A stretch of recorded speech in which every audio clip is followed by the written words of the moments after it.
Davies in the middle.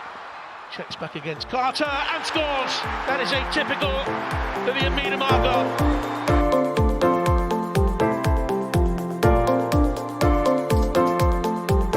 Quickly gets it back again. Oh, what a goal! Well, that sums up her season.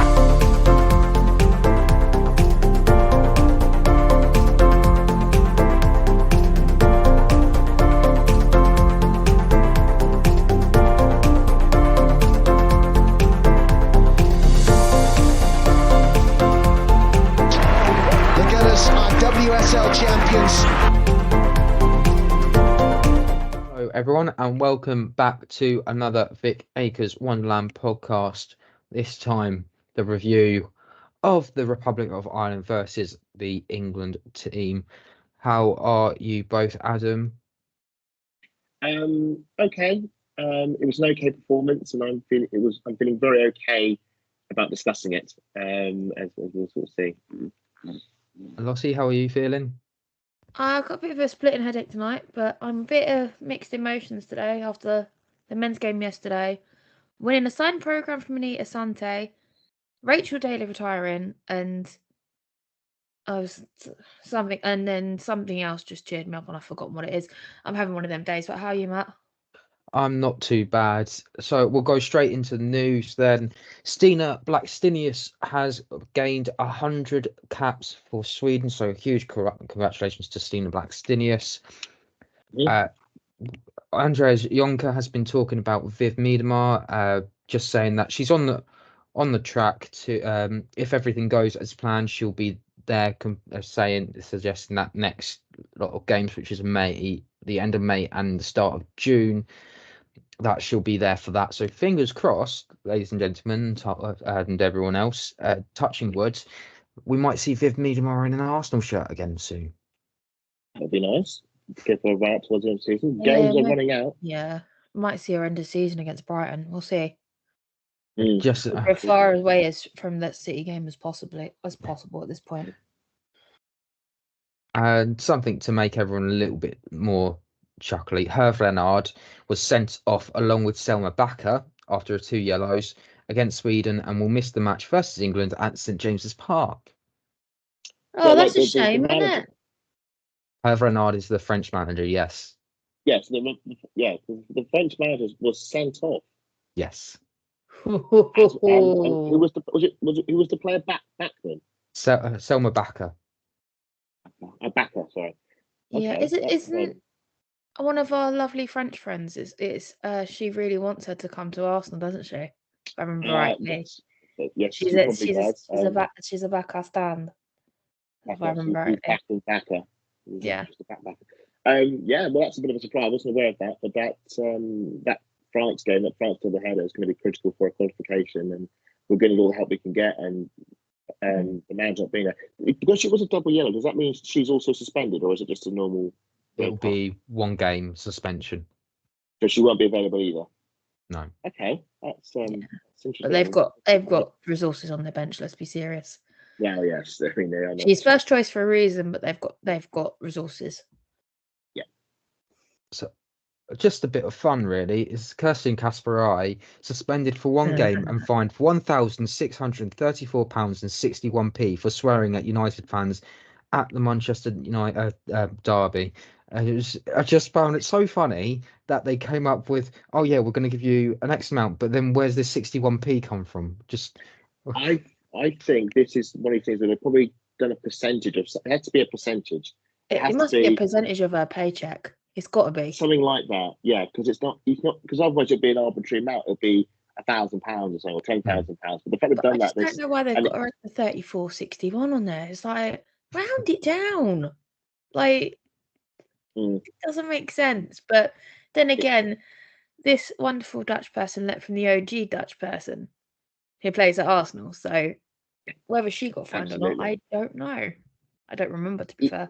It is ridiculous. I think you were saying off there, Matt, that this was picked up not by the referee, but the Man United fans. So we know that now that not only do they love to dish it out, but they can't take it, they're also a bunch of grasses. And so should it be no? I think it's a derby. Like you don't know what the United fans did for her to react like that as well.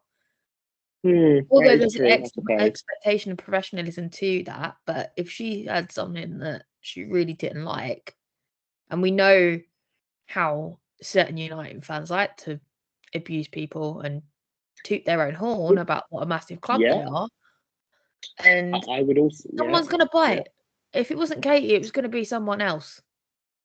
I also remember there's always used to be certain Manchester United men's players who were more than happy to antagonise the crowd on, let's say, games against Liverpool, and been well documented talking how much they love doing it. So again, it's a rule for one but not the other.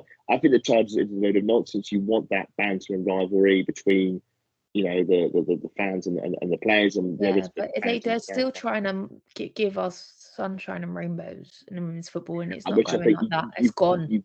That's long gone. As it's grown, that's absolutely gone.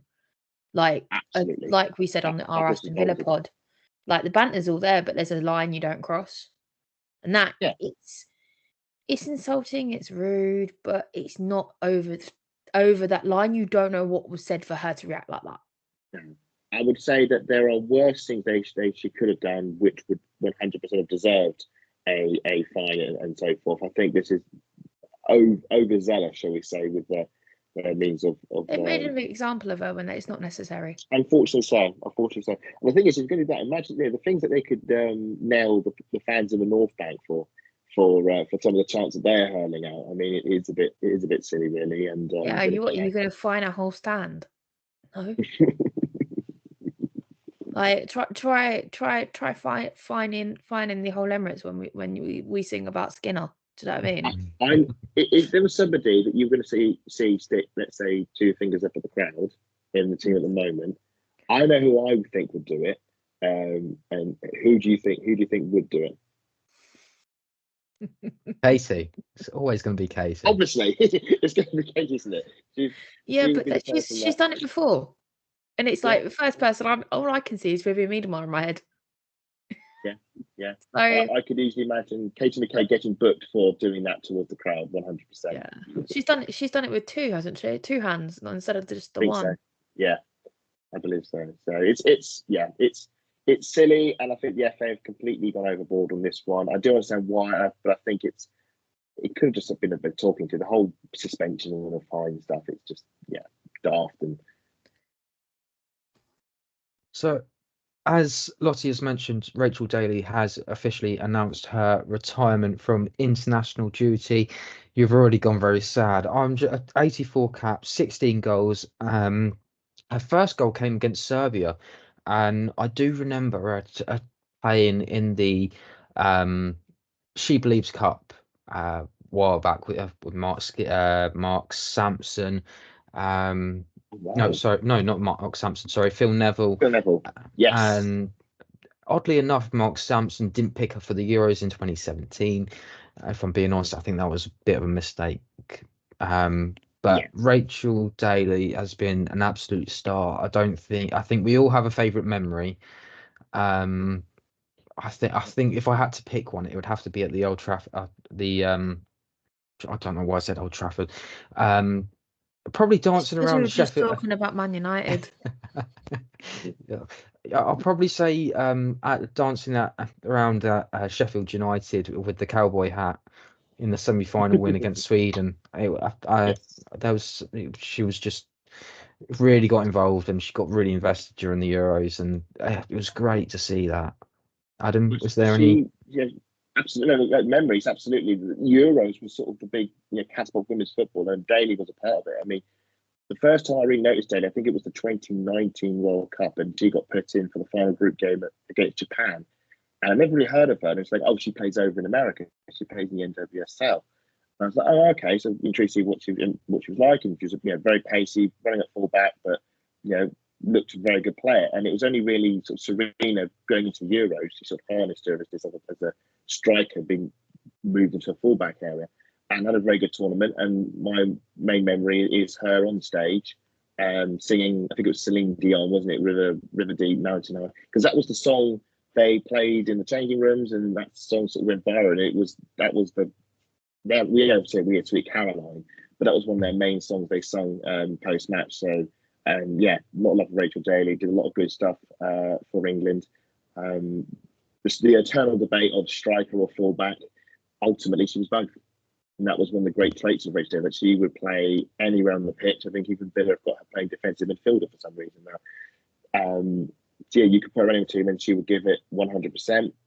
The other one that comes to mind is when I think she scored a goal for England, and I think it was just after her father passed away, and that was a very very emotional, very touching moment.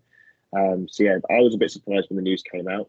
I didn't realise how long she'd been in the game. As part of my archiving, I found the game when Arsenal played Lincoln, and Rachel Daly scored in it. And I was like, crikey, she was playing as way back as like 2013, 2012. It wasn't too long after that she actually went over to America. Yeah, I think she's one of these great players that we brought into the England setup a bit too late in their career. She definitely had another. We should have picked her 4 years earlier. There was a lot of talent there that went off the field, sadly, but she won us Euro. She got us to a World Cup final, and she would be another one of the many heroic Lionesses that we've had. I think for me, I think it's just having her and Millie Bright around, and that friendship that's going to be missed. We don't know if Millie Bright's coming back. I remember standing at the Euros with you, Matt, at the end. We were sitting there talking and just watching them two muck about and do like their snow angels and what's the silver stuff? I don't even know. Confetti, wasn't it? Yeah, it's like confetti streamers. The streamers. Yeah, that's what it was. Like it wasn't complete confetti. Just seeing them so happy. It's absolutely brilliant. And then obviously she came to the WSL. I think I can't remember which competition it was, but it was that goal one. We were all giving her grief in the North Bank, and she came up to us whooping and howling that she just got one past us. It's just, you look back at it now. At the time, it weren't funny. It was really bloody annoying. But you look at it now, and you just sit there and think, we haven't got much more of her. Now she stepped down from international football. But the positive thing from it is she's left the game better than she found it, and she's going to always be one of those trailblazers that inspired. And I think there's so much more to come just from her putting the groundwork in with the Lionesses. Well, with that being said, we'll quickly move on to the matches. The Matildas, that is Australia, played and won 2-0 against Mexico. Hayley Raso and Caitlin Ford scored. Ford got the assist. Caitlin Ford scored? Yes, huh? and she got assist for Hayley Raso. She needs to bring that back to Arsenal, please. It's been a very good few months since I've heard that. Sorry. I thought I was hearing things. She's doing the rounds on Twitter, Caitlin Ford scoring, and people thinking, well, why is she doing this for Matildas, but she's not doing it for Arsenal? She chipped in the goal. Should say that the quality of opposition Australia are playing on international duty is greatly different to the quality of opposition Arsenal playing in the WSL, on a weekly basis. But yeah, good to see these Fords amongst the goals. That'll give her a bit of confidence as we approach the last 2 games of the season. Steph Catley got 62 minutes, Cara Cooney-Cross got 87, and Caitlin Ford played the entire game. So, also onto the She Believes Cup. So, we have been following this a little bit. So, Brazil finished third after a 1-1 draw. Brazil won 3-0 on penalties against Japan. Ooh. And this one's going to be the biggest interest. Canada versus the US. Adriana Leone and Sophia Smith both scored a brace to take it to penalties. The US won 5-4 on penalties. Chloe came on at half time, but she missed a penalty. If you do see that penalty, she did not look confident enough. It was basically a little tap to the goalkeeper, and then a bit Southgate 96. She's not taking she's not on pens for Arsenal. Sorry. Essentially, if this was the goal here, it was just like that. So goalkeeper's got an easy save to make. Yeah. And then, oddly enough, Emily Fox stepped up to take the winning penalty, and she absolutely smashed it. So huge congratulations. Who was in goal for Canada? Sheridan. So if you've been Sabs, we know Sabs can save penalties in a shootout. You could have gone for her. Yeah, Sabrina really thrives on the penalty saves. So, so huge congratulations to Emily Fox. Commiserations to Chloe and Sabrina. The Netherlands did face Norway, winning 1-0. Palova played 90 minutes in that game. Katrine Mollekul played in Denmark's 4-2 victory over Belgium, played 90 minutes. Sina played 78 minutes of the Sweden game against France, which finished 1-0 to France. Obviously, with England versus Ireland, Alessia Russo got 86 minutes. Beth Mead got subbed on 56 minutes. Leah Williamson got 19, so did Katie McCabe. It has been 364 days since her last appearance for Leah Williamson, since she wasn't in an England shirt. So it was a nice little memory, shall we say. Yeah. And the under-19s, Freya Godfrey and Poppy Pritchard both scored braces in a 4-1 win over Italy on Monday. They'll find out who they'll face on April the 30th in Lithuania for the under-19s European Championships. This runs from the 14th to the 27th of July. The teams in that mix are England, France, Germany, Lithuania, Netherlands, Republic of Ireland, Serbia, and Spain. The last time that the tournament happened last summer, Spain were the finalists against England. Spain went on to quite comfortably to win, although Casey Reed did score a magnificent header in that game. Oh.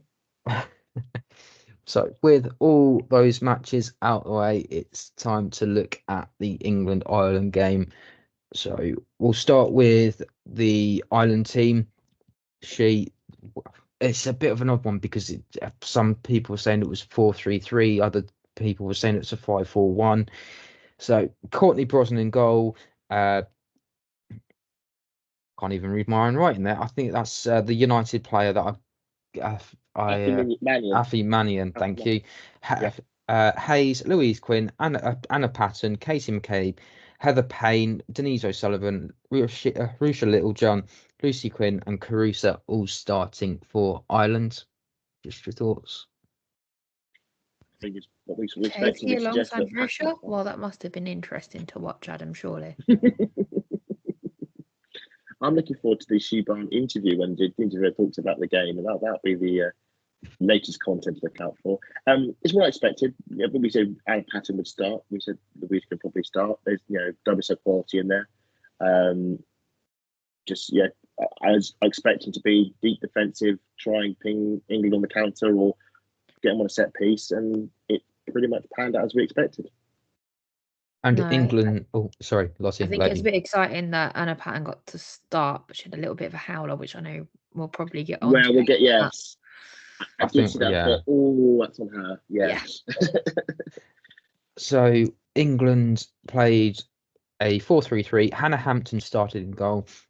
Lucy Bronze, Leah Williamson, Alex Greenwood, Jess Carter as the defence, with Jess Park, Leah Walsh, Ella Toone, and Kira Walsh. Sorry, I'm getting mixed because I've seen Kira Walsh and Leah. Yeah, it's the photo they took together from their under-19 days. That's what's probably thrown me. Lauren James, Alessia Russo, and Lauren Hemp made up the attacking force. Yeah, I was glad to see the changes. I thought maybe we might have changed the front three a bit, but Jess Parks had an outstanding second half of the season with Manchester City, especially with Jill Ward out injured. So she deserved a crack in that midfield. Toone come back in. I'm surprised to see Georgia Stanway drop out personally. She's sort of been a stalwart in the midfield alongside Walsh, but had no complaints with Toone coming back in, and of course Park. And the big news was, of course, Leah Williamson making a return. Just a shame it was at the expense of Lotte Ruben-Moy. I would love to have seen the pair of them line up. But Alex Greenwood, well, she had obviously an impact on the game later. She more than warrants a start in that team. Interesting to see Mary Epps not picked for this one, and Hannah Hampton picked him. It looks like she may well be the England number 2 and needs to take advantage of opportunities. No, look, lineup is brilliant. Again, Stanway not in the picture, no Earps, which was interesting. But I think from a neutral perspective, Hannah Hampton has earned that spot because she's the type of player that will. I kind of get that vibe where if you want me to be number 2, I'll give you a reason why I should be number 1, etc. So I think Mary Epps needs to watch her back. Hannah Hampton is coming for her. There's a reason why she's spent so little time at Chelsea and she's basically Chelsea's number 1. this is what Rob was saying, was on the pod a few weeks ago in the previous Country Cup final when he guested on. He was saying she told Emma Hayes, I'm a number 3. I'm going to make it number 2. I'm going to make it number 1, and now she is the number 1 keeper at Chelsea. She has that drive to better everybody else. So yeah, I think Mary Earps has probably got the stiffest competition for that jersey since she was given it by Serena. I think Ellie Roebuck's, we know what's happening now. She's not going to be picked for England for obvious reasons, and we wish her all the best. I think Hannah Hampton's going to give her a proper run for that shirt now.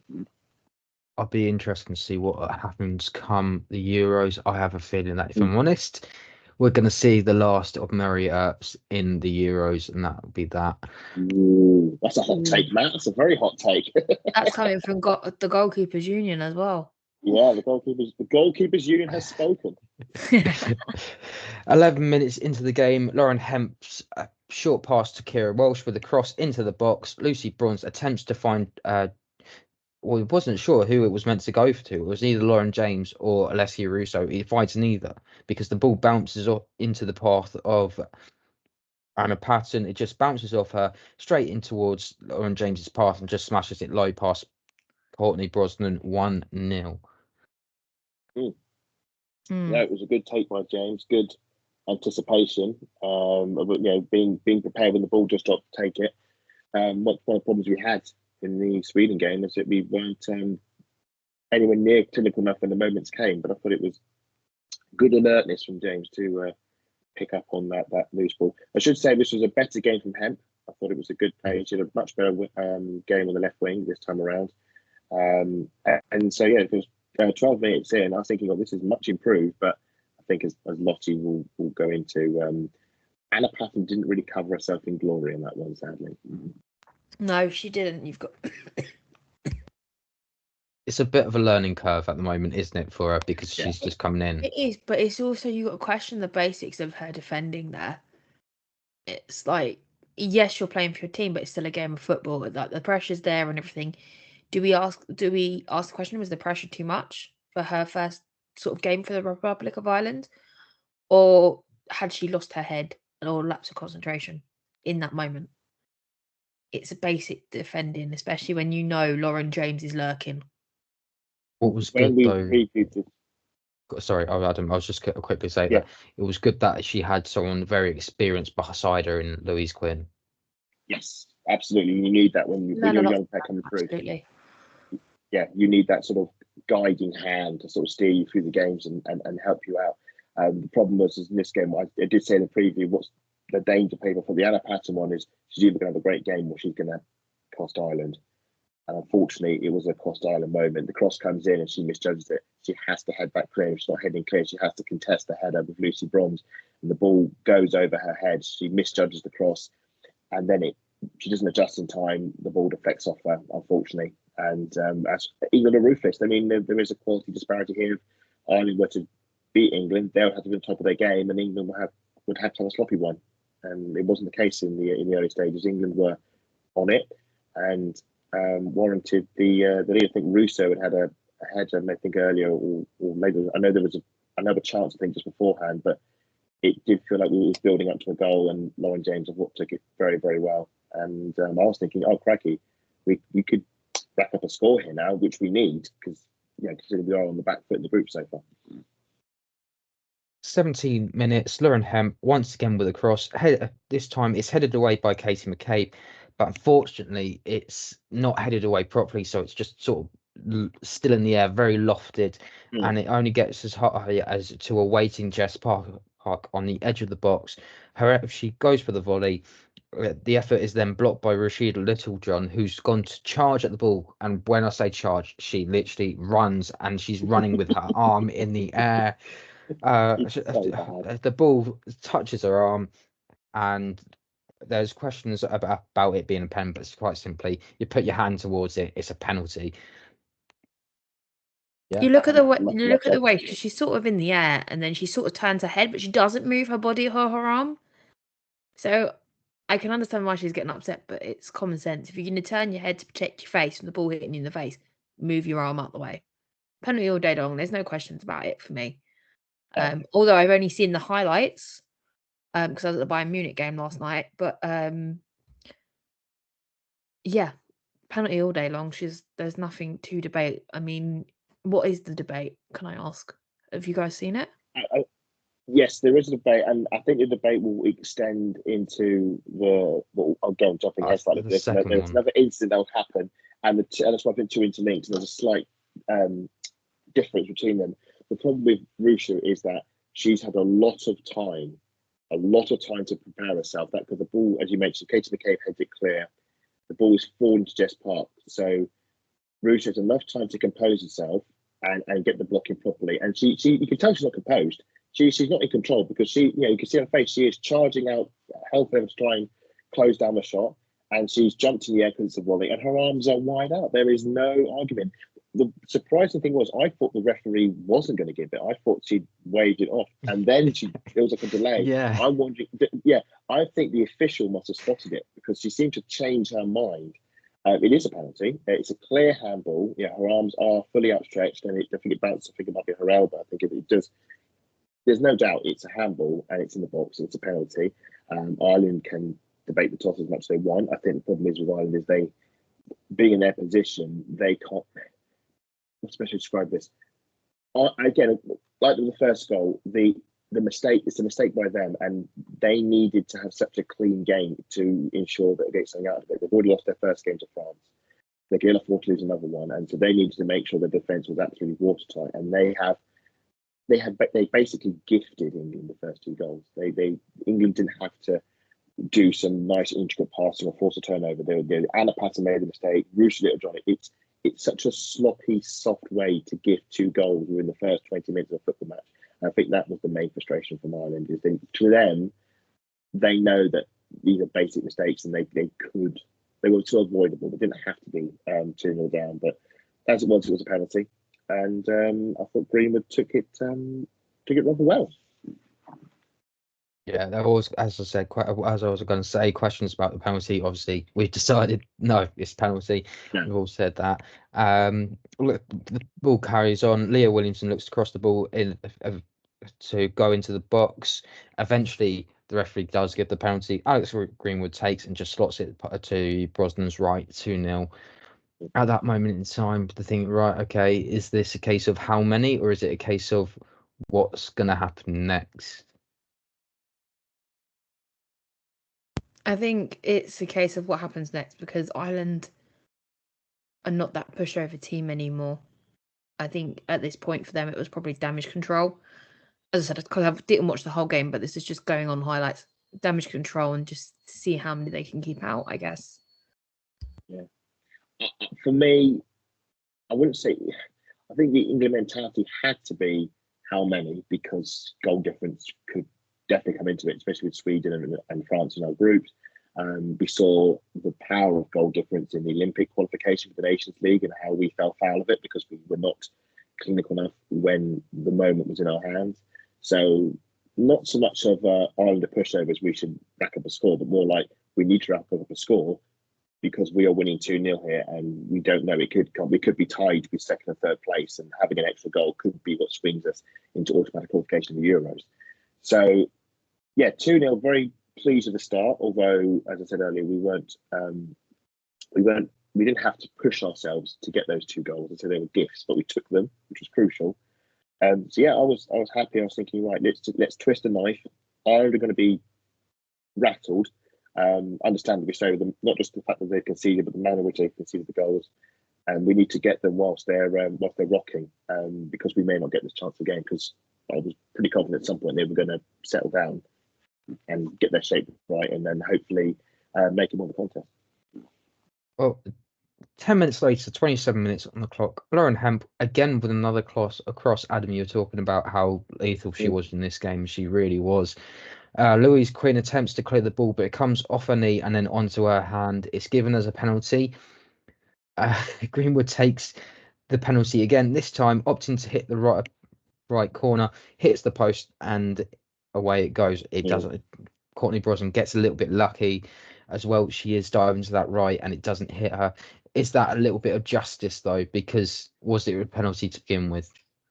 So this is the bit I'm on about, and it's easy to have this viewpoint now after the event because of obviously how the game panned out. But you could argue the toss that it probably wasn't. I thought it came off Russo rather than off Louise Quinn. I've only seen one take of it. I should say I was having to double watch at the moment at the same time because the Arsenal men were playing. I had that on my laptop whilst I had the women's game on the screen, so I was darting between the two. The difference with this one is the proximity.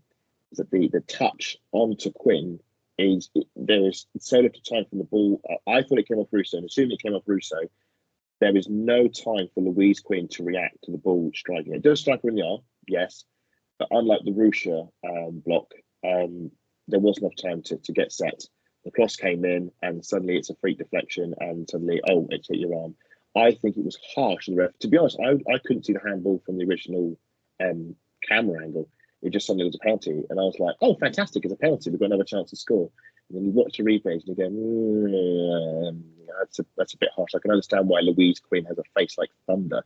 The fact that they've had another penalty go against her, and I think this was a much harsher call. Nevertheless, it's a chance of the penalty, and you would hope, as I was saying earlier, twisting the knife, catch them while they're rattled, get the third goal, and keep that goal difference going. Yeah, no, I got to be honest, I haven't seen this one, so sorry, Matt, I haven't got an opinion on it. Okay, no, that's fine. I will carry on. Well, just for me, Rather not sit here and waffle and lie because we don't do this. So Yeah. sorry, guys. I would say, because you did say it's been missed, I felt justice was done Yeah. for that one. And that one thing, it's poor. It's Greenwood. I can understand she's obviously switched it up and gone for the other corner. It's come off the inside of the post. She got a bit unlucky. You go, okay, fair enough. And then it also shows how difficult it is to score 2 penalties in one game. Yeah. I mean, that's why I feel like you're better off changing your penalty kick taker if you have a second kick coming I've got up. a question. Why do we think Alex Greenwood was on penalties? I'm just She's curious. a set piece taker. No, she's a I set don't piece know taker. who was it. Georgia Stanway was supposed to be taking the penalties, and because Georgia Yeah. wasn't on, I know Alex Greenwood's Exactly. one of the 5 penalty takers, isn't she? When we do have penalties, Absolutely. I think her record's actually. Her. I think her record is actually fairly good from penalties, if I remember rightly, for England. I think in the final Isma, in the World Cup against Nigeria, I think she scored both. She's a set piece specialist. She's a set piece specialist. She does the corners and the free kicks. Yeah. It's no different from, say, Steph Holton. Steph Holton, yeah. Steph you were Holton going to taking say a penalty, which, unlike against the USA in the World Cup, she actually has scored quite a few down the years. So no, I wasn't surprised to see a step up. I'd like to have been Leah Williamson because it would have been a nice sort of return to duty sort of opportunity. But yeah, saying the same player take a penalty twice, I'm always a bit sort of, and maybe that's just because of a internal trauma bias based on the Men's World Cup when Harry Kane took 2 penalties against France and the way the second one panned out. And so you've always got that sort of inner sort of fear whenever the same person takes a pen twice. I'm really sorry, Adam, but can we not talk about Harry Kane tonight, please? Move on. No, I understand, but this is just as an example of, because of something happened in the past, there's a mental sort of. I know what you mean. No explanation. Yeah, but Greenwood should have slotted it. It should have been 3-0, and England would have been home and hosed. As it is, it just gave Ireland a chance, just to leave the faint dribblings of sort of hope, just dangling, tantalising before their eyes. But they weren't quite out of this game. If they got a goal back, which could go voting set piece, corner, long throw, there was a chance for them in this game, and it just meant we didn't quite close the game out, which was, for me, frustrating. As it was, we got to half time, and luckily the 2 leads intact, and you were also thinking, okay, 2-0 half time, good half, we've got the goals, let's kick on in the second half and pull away here, but it didn't really happen. No, and that in that second half, England didn't really have much of the opportunity. 64 minutes on the clock. Ireland decided to play out from the back. Lauren James goes and wins the ball back, decides to cross into the box for Beth Mead, who heads it lovely down for Fran Kirby, who hits it directly at Courtney Brosnan, and Ireland clear it away. At this point, it reminded me of Stina against, I always use against Zurich, where all she has to do is just toe it anywhere else, but she goes directly at the goalkeeper and it's in. At least she didn't hit her head or anything like that. She actually At least she was wasn't a good offside save. either. yeah. It But Stina was a wasn't offside really for the good. one to Yeah. share it. But It was just a it bad was- Stina joke. Never mind. Yeah, it was a superb save from the goalkeeper, but she's benefited from being in the correct position. But I obviously agree with Matt. There's been many a striker I've seen, world class or otherwise, who I've been frustrated by the fact that they haven't found the corner. But at that point for Kirby, it's just instant. It's just instant taking over, just getting a foot on it. But she directed straight at the keeper, and that would have been the clincher. And I think we can agree. I don't think England really managed anything else in that game. Which is a bit disappointing, really. There was a sort of chance missed there, and if anything, it was Ireland that finished the game the stronger. it's just occurred to me. I think this is the first time I've seen Beth actually go for a header in a box for a long time. I can't put memories on, but I can she's remember not. one she scored against Everton in the WSL just before half time. Oh right, yeah. When we were 2-1 2-1, yeah. on, yeah. And I remember that because it was right in front of me because I was in the North Bank at the time, and it was a majestic header. So there is a slight bias there. There's always bias when it comes to Arsenal. Let's just get that Of course, straight. but there's personal. It was a good memory, so that's why it's sharp in the mind. Oh yeah, no, of course. It's a bit like that whole night in Meadow Park when we beat City last season. And me and you were standing together. Do you know what I mean? You're I not won't going to forget bring the that. nosebleed again, are you? No, I'm not. I'm just talking about the goal. The whole nosebleed thing. That wasn't even in my mind at the time. But since you want to bring it up, But yeah, but you moments brought like it up, Matt. It's my witness. True. Yeah, moments like that, they are sharper in the mind when they do mean a lot. Yeah, it was again. We did after that Mead header and that Kirby chance, it just became a bit of a sort of Irish siege on our goal. Yes, Ireland's late pressure. I think we'll talk about Neve Campbell. Not Neve Campbell. Megan Campbell, who's well known for her long throws, and I think everyone's been doing the rounds of this. It's a very uncommon sight to see in the women's games, the long throws. Yeah, she went completely viral. Even I saw that. I was caught out by this again because I'm double watching. I wasn't aware of this Megan Campbell phenomenon, but she plays for Everton. That's right. She did, and now she's moved to London City Lionesses. Oh, did she move in the winter? I believe so. Okay. I think she was at the Meadow Park game because someone put a picture of her. She was at the Meadow Park game. I think that was Tim. Tim saying she's getting up for a long throw. It's like, she's on the halfway line. And it's like, yeah, I didn't know, but I mean, there was a clip that did. This is a scary thing. There was a clip that did the rounds I saw on YouTube. I think it was a Tony Pulis podcast, and he was talking about Rory Delap. Oh God, I remember that. And we all remember Rory Delap, who made the long throw a thing. You know, long throw, the idea to hurl it in as a cross, effectively, and how they stumbled upon it when they'd just been promoted into the Premier League, and he was like, well, we can use it as a weapon. And for like the first half of the season, Stoke were throwing mania Rory Delap, and it looks like it has finally carried on to women's game, and it's such unique and it's such a potent weapon. I mean, the cross that you see, it's an incredible. I say cross, it's a throw, but it's an incredible throw. That is to get the distance and the trajectory. I mean, England thankfully deal with it, but you can create all sorts of carnage with that. That's a really good ace to have up the Republic of Ireland sleeve, and I'm surprised more clubs and academies aren't getting their players to add that string to their bow, because if you can do that, I'm thinking about some of the. I'm just thinking back as an Arsenal fan, thinking some of the opportunities we've had around the boxes. So having a long throw weapon at Meadow Park would have been fantastic. So fair play to Megan Campbell. Obviously, didn't come to anything, but it's definitely something the Republic of Ireland have that very few do. When you look as well as Louise Quinn is a very, very tall player, like she absolutely towers over a lot of players. She's a fantastic player to have, and to have two players that can almost, you need to have those sort of combinations for it to work, because it doesn't work when you say, I say we've got Laura doing it, and we don't really have the height apart from say Alessia and Stina. To be fair, Louise Quinn is 6 foot, so she's tall. She's a tall lady. So I can see where Matt's coming from. You've got players like Stina, you've got Stina Russo, but you have Amanda in as well. Amanda's great in the air. When you think that we could have players that could do it. But yeah, there's no point doing it if it's just a team full of, they're all less than 6 foot, shall we say. They're all, lower to medium height.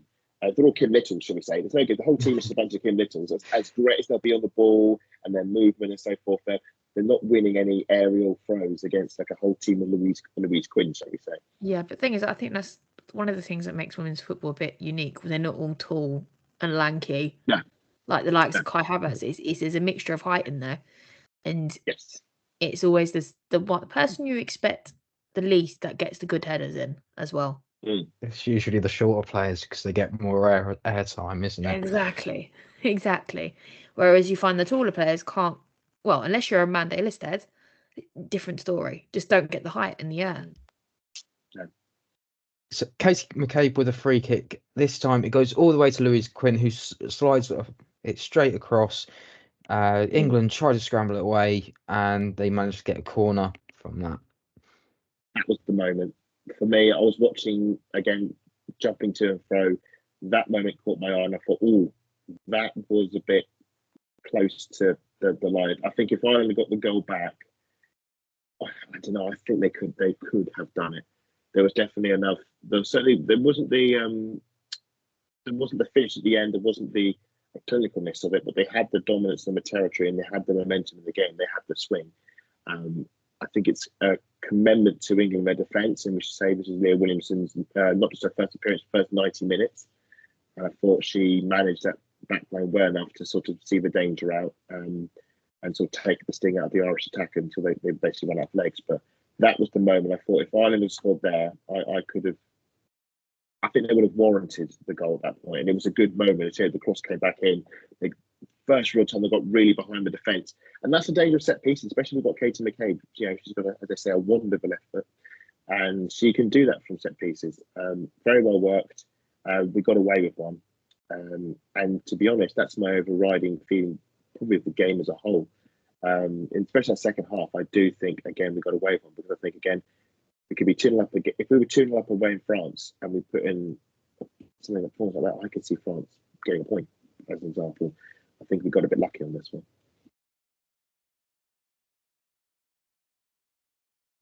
Sorry, what? You're both looking at me like I've got something to say. I really don't. Okay. So we're ready to jump in.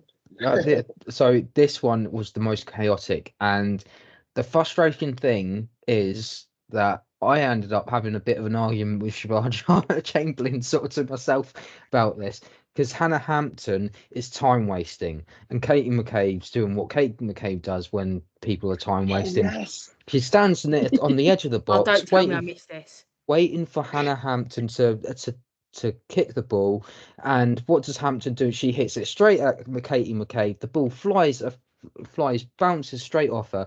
Hannah Hampton screams at the ref to say, well, isn't that a free kick? And instead of in that time, Katie McCabe's gone and grabbed the ball, and the England players are rushing back. Katie McCabe ends up taking a shot, but it's straight at Hannah Hampton, and it's just, it was very chaotic. And at that moment in time, I'm in disagreement with Siobhan Chamberlain, because apart from anything, Katie McCabe has every right to go and get that ball.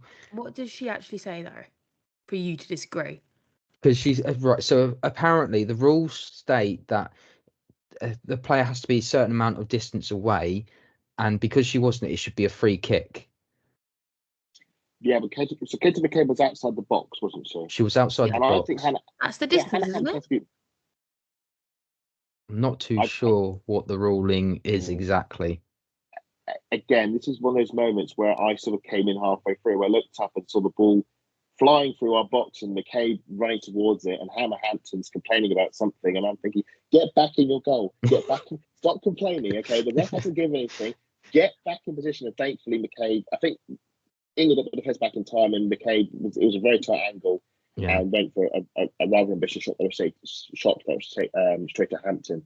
But again, this was a bit of, I don't say naivety, but inexperience in Hampton. You should know better. That I don't know if it was a miss. If she was from domestics. Yeah, was she trying to win a free kick off Katie McCabe being in the way, or was that a miscue that hit Katie? I just think she just directly hit it at her because of the fact that she was in front of her. I think she tried to do. it's yeah. I think If Matt's she's right. deliberately Sounds like it. yeah, if she's deliberately kicked the ball at Katie McCabe, then I have no sympathy for Hannah Hampton. If you're trying to manufacture a free kick, and I should also say that you don't do that anyway. You would clear long, higher, or throw it even. That is such a rookie mistake to make, and that's a bit of a shame, really. Again, we said earlier, this was her big chance, her audition for the number 1 shirt. You know, she's going to be tussling with Mary Earps. It's a mistake. England got away with it. As I said, other teams I could see would not let us off the hook so easily. If that was France, we would have had it. Gone. She needs to get that sort of out of her system and fast if she's going for Mary Earps' shirt. Because you wouldn't see Mary doing that. I'm sorry, but you wouldn't. Even if she didn't mean to hit Katie McCabe, there was no point in her asking for a reaction. She should have. That's the thing. She should have just left it and got on with it until the whistle went. That's as Adam's rant said the other day, play to the whistle, wasn't it? Yeah, very much so. Exactly. Oh, that is all for the game. So, that where can people find you, Adam? Well, you can find me at AdamSalter4 on Twitter, where I'm posting nonsense, and it appears my nonsense then gets mocked by everybody else, which is absolutely fine. And you can also find me posting up old clips of the Arsenal women at the Arsenal Women Archive. That's at the AW Archive. Where can the lovely people find you, Lottie? You can find me on Instagram and follow my match days to see what I get up to in both men's and women's football. Or on Twitter, usually talking nonsense, but I have stepped away because it's a toxic cesspit at the moment. At Lottie_AWFC. I managed to get my handle right, guys. Hey! Excellent. And you can find 6 shows. And you can find me at MattLR28. You can also follow us on VAW Pod. If you really did enjoy us, don't forget to like, share, subscribe. And leave a comment as well. We do like to enjoy breaking news. Sorry to talk about. We've got to announce this. This has just been announced in the last 11 minutes. Sonia Bombasta has been officially declared as taking over as Chelsea manager from Emma Hayes. It has been confirmed. Tom Gary of the Telegraph has just posted it, so that's his breaking news dropping out. I did send you that earlier in the show, so yeah. I know. I already knew. Well, I just found out, so I'm just saying we'll drop it in the just as we're closing the show. As we're closing the show, we'll discuss this next guys, time. Hold that thought, and Adam, you can announce it as more breaking news on Friday's pod with our wonderful So guest. If you want to hear us discuss this groundbreaking development that no one saw coming, why not tune in to the Vic Akers Wonderland podcast in a few days' time? We'll be discussing this plus much, much more. I'm gonna have to restart all this again. Don't forget to like, share, subscribe. You close out your name, Matt, and don't forget, as always, to, if you are following us on the podcast channels, to be following them as well, both on Spotify and Apple Podcasts. Just foremost, we wish Rachel Daly the best in her retirement, and wherever you are, come on, you Gunners. Goodbye.